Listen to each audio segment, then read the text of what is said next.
Greetings, wanderer, and welcome to the port of Piraeus. Piraeus is one of the busiest, most important ports in the Greek world. Money flows through here like a river that runs all the way to Athens. Acting as a port for Athens, Piraeus welcomed merchants, goods, and travelers from all over the world. It was a central part of Athens' economy, but it was also fortified enough to protect the city's considerable fleet. When you finish exploring the port, find me, and we will talk further.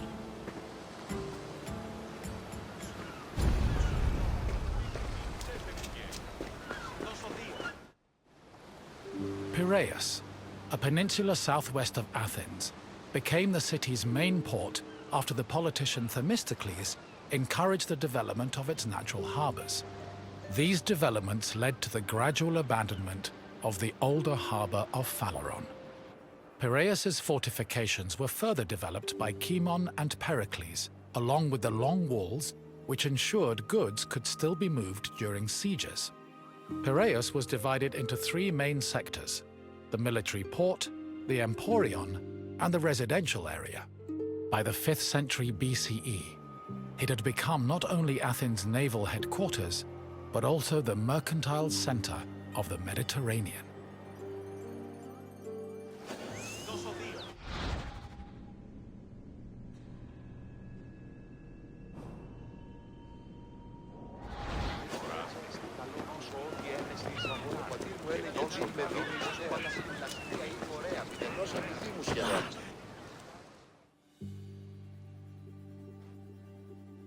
Piraeus's development during the 5th century BCE attracted a large population. Many craftsmen, merchants, bankers, sailors, and ship owners moved to the port in great numbers. The population was a mix of Greek citizens, foreign visitors, and immigrants, known as metics. The variety of the port's inhabitants gave Piraeus a cosmopolitan atmosphere. Most of the residents were involved in trade, but others worked on shipbuilding or in larger-scale industries like shield factories. Piraeus's commercial focus offered many opportunities for those seeking to increase their wealth and status. One such rags-to-riches tale is that of Passion, a slave who eventually became a citizen and earned a fortune thanks to his bank and his shield factory.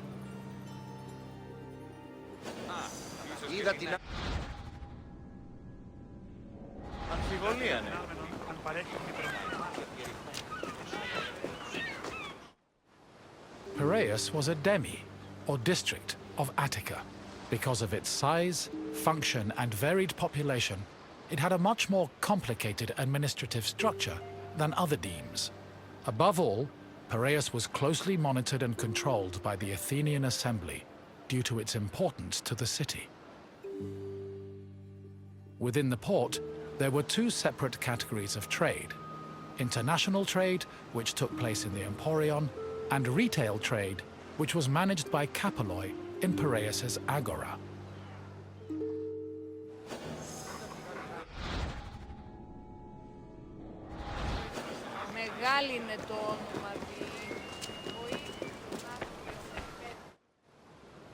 The Emporion was a commercial port dedicated to trading goods from overseas.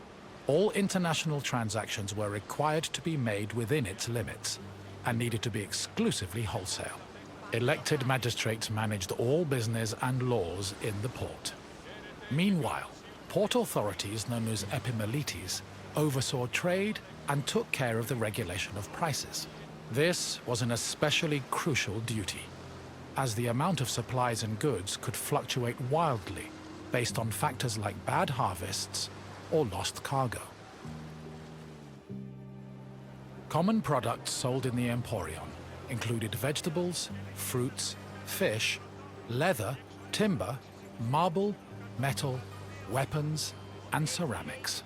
According to Hermippos, Athens was also wealthy enough to afford the finest goods from all over the world, including figs from Rhodes, almonds from Thassos, oil from Samos, and wine from Chios. Taxes were collected on all merchandise that came into the Emporion, which provided Athens with a major source of income.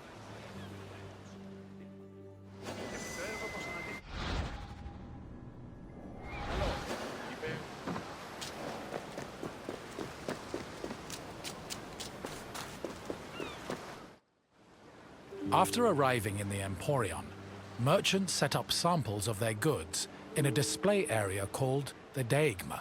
This was where citizens and foreigners gathered to officially make their deals, and almost all merchandise that came into the Emporion was traded within the area. The Deigma was under constant supervision by magistrates, who negotiated price control with the importers. They would occasionally give special privileges to those who agreed to sell at lower prices. These privileges ranged from tax exemptions to specially reserved seating in the theater.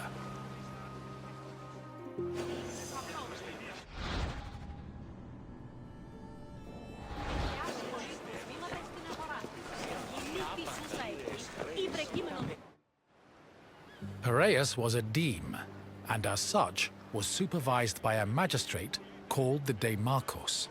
While most demarchoi were chosen locally within their deme, Piraeus was appointed directly by Athens, so the city could better monitor its commercial interests.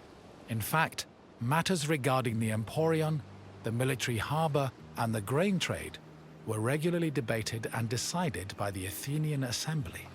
Transactions within the Piraeus were supervised by metronomoi. These were magistrates responsible for keeping track of weights and measures. They made sure merchants' measurements were always accurate to prevent bad deals and scams.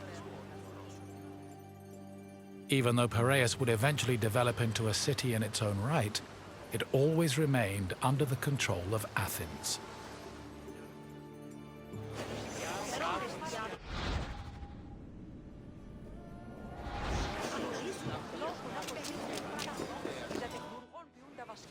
A commercial tax of 2%, or a pentecost, was placed on all cargo entering and leaving Piraeus. The tax was collected by a group of 5 people called pentekostologoi. According to Andocides, this position could be bought for the hefty sum of 30 talents, or 180,000 drachmae. However, most of these officials made a profit of up to 6 talents, making the job very lucrative. While merchants were responsible for setting the value of their goods, pentekostologoi had the power to challenge the value if they saw fit. Furthermore, merchants were required to register with these officials before they could transport, display, and sell their goods. Overall, this system provided Piraeus, and by extension Athens, with a tremendous amount of money.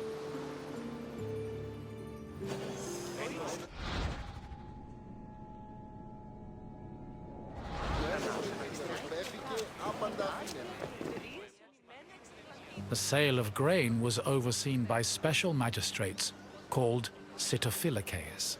Since some Greek cities had a grain deficiency and relied heavily on imports, these officials were extremely important.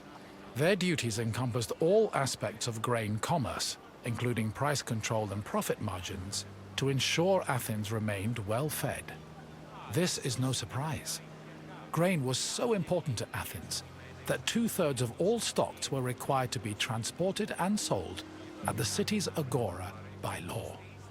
According to Demosthenes, the significance of the sitophilikeis was such that if they failed in their duties, they faced the death penalty.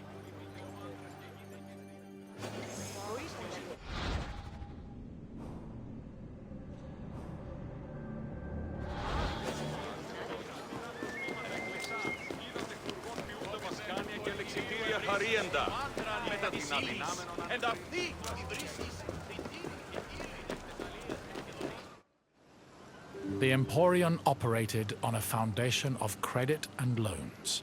Overseas commerce was handled by 2 types of tradespeople. Emporoi transported cargo in borrowed ships, while naukleroi were ship owners who moved goods on their own vessels. Elsewhere in the Emporion were bankers and accountants who arranged loans and kept track of incoming and outgoing ships. Emporoi and Nauklaroi financed their maritime voyages with these loans, which often had a high interest rate due to the dangers of sea travel. Emporoi used the loans to pay for both the cargo and the right to a ship, while Nauklaroi only had to pay for their crew. Loans and interest were repaid upon a ship's return to port. However, in the event of a catastrophe such as a shipwreck, the merchant and ship owner were released from their obligations, and the losses were transferred to the lender.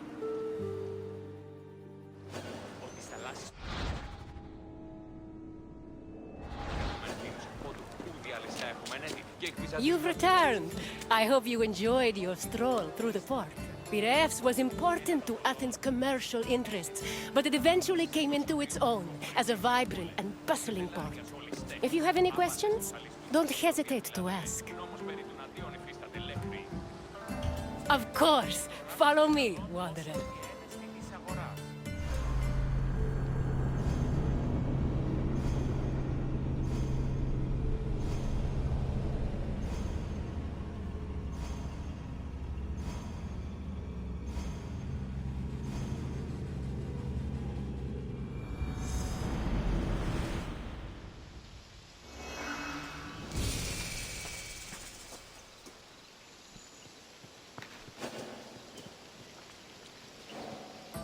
Welcome, traveler, to the Sanctuary of Asclepios, a place of rest and healing. The Sanctuary of Asclepios is an amazing place, even for those with only a passing interest in medicine. It was a fascinating location, combining the mystical, religious, and scientific. And if someone happened to pass out, they'd luckily be surrounded by skilled physicians.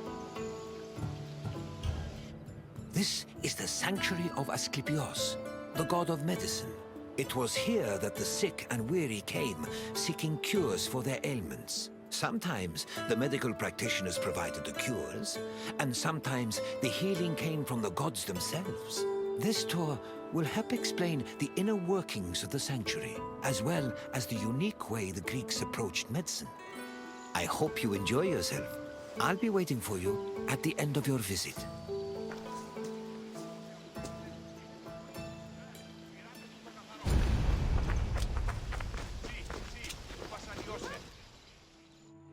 The ill and infirm came to this sanctuary to pray and offer sacrifices to Asclepios, the god of medicine. According to myth, Asclepios was once a mortal physician who eventually became a god. He had many sanctuaries across Greece, but the most famous was in Epidaurus. When pilgrims passed through the entrance of the sanctuary, they could read this inscription: "When you enter the abode of the god which smells of incense, you must be pure, and thought is pure when you think with piety."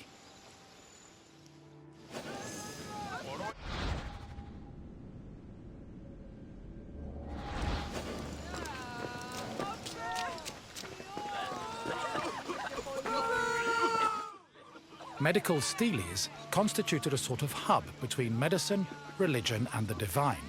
They were slabs with inscriptions that praised Asclepios' virtues and merit, and described his methods of healing. The inscriptions relayed the dreams patients had within the Abaton, one of the most important buildings in the sanctuary. The steles outlined the patient's name, their disease, and how they were cured by Asclepios. They were probably written by the sanctuary's priests, or at least under the priest's supervision. Asclepios was a complex deity. In addition to being a god, he was also a trained physician and disciple of the centaur Chiron.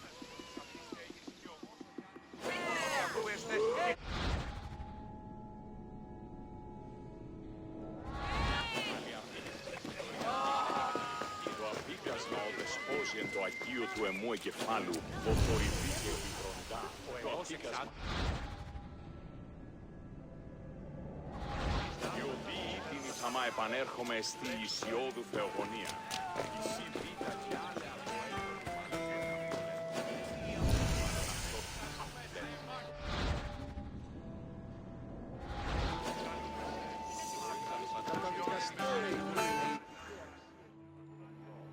In ancient Greece, religion was inseparable from rites, processions, and sacrifices. This was no different in Epidaurus, and visitors to Asclepios' sanctuary needed to prepare themselves accordingly. Pilgrims cleaned themselves in order to be pure, then offered Asclepios food like honey cakes, cheesecakes, baked meats, and figs.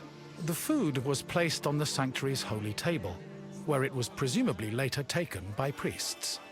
After the preliminary offerings, visitors were allowed to enter the Abaton, where they would hopefully encounter Asclepios in a dream.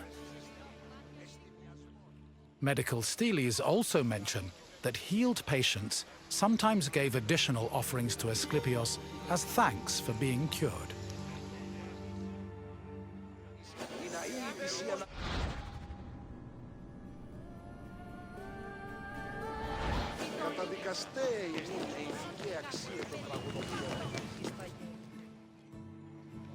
Asclepios was originally born a mortal and was the product of an affair between the god Apollo and a mortal, Coronis.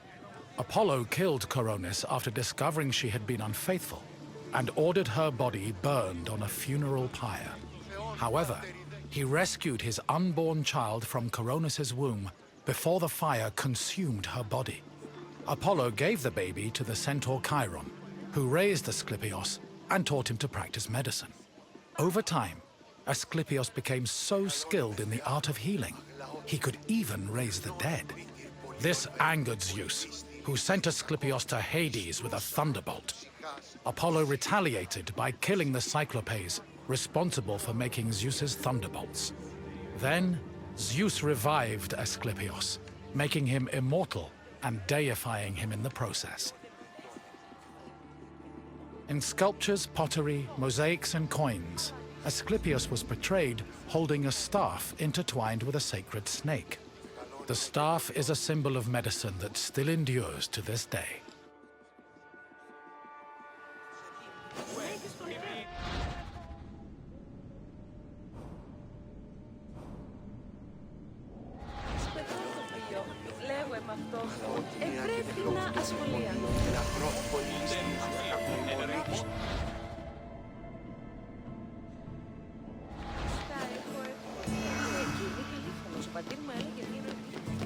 Καταδικαστέ ημίν ηθικέ αξίε το τραγωδοποιό.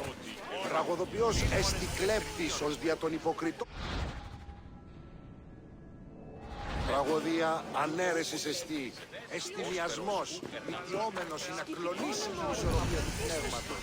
Τας γυναίκας... Οι χαρακτήρες εν τες τραγωδίες προαιρούνται του ύψους της διανοίας ένεκης.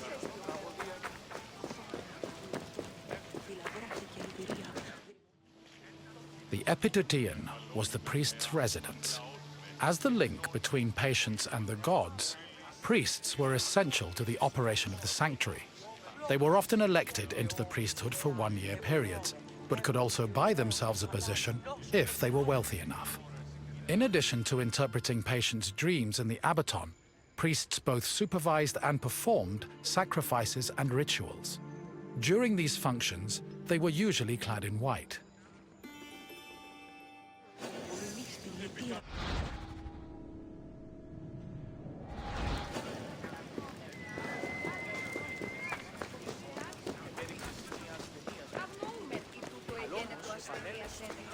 Επικαλούμε σε μάκαρ, πολιόλοι, πυρί.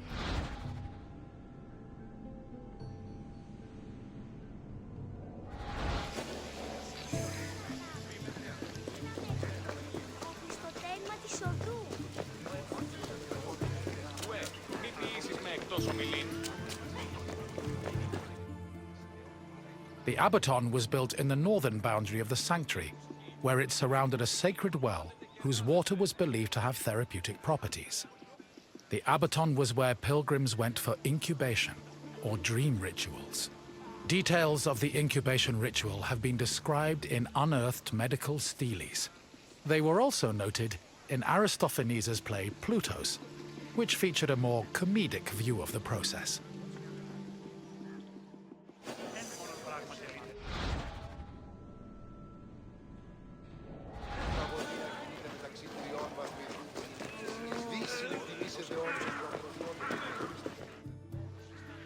Incubation was the dream ritual pilgrims experienced in the Abaton.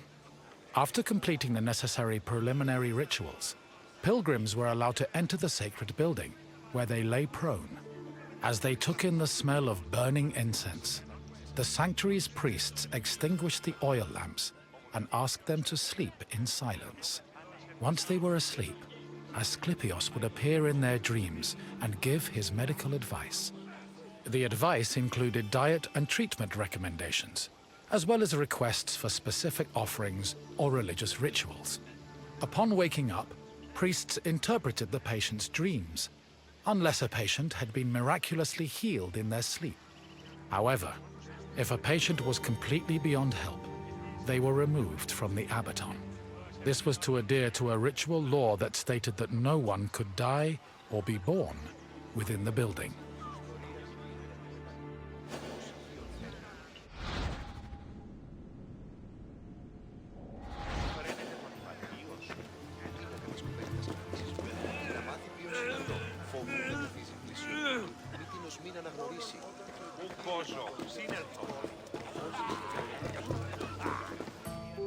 I see you've completed the tour. I hope you enjoyed your time in the sanctuary. As you can see, gods and miracles were just as important to the healing process as medicine was. Now, what else would you like to do? Very well. May your quest for knowledge be fruitful and fulfilling.